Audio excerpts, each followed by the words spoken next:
ისტორიკულად ჟღერს თქვენი კითხვა ახლა, ხო? ქართული ოცნება არის რეჟიმი, ჩვეულებრივი ავტორიტარული რეჟიმი და რეჟიმისთვის დამახასიათებელი რაღაცა მეთოდებით ინარჩუნებს ძალაუფლებას, ხო?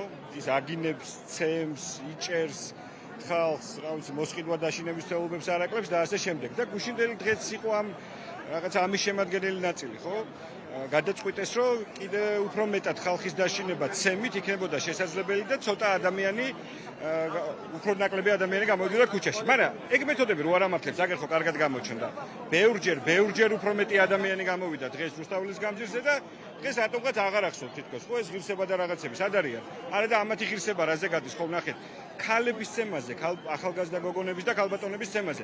ადრეც ყოფილა უნებრივია შემთხვევები, როცა ქალბატონებისთვის ხელი დაურტყამთ რეჟიმის წარმომადგენლებს, მაგრამ ისე როგორც გუშინ დამიზნებით და აგრესიულად ქალბატონებზე ძალადობა, არ ვიცი, მე მსგავსი მართლა არაფერი არ მინახია რა. და მიიღეს შედეგი დღეს.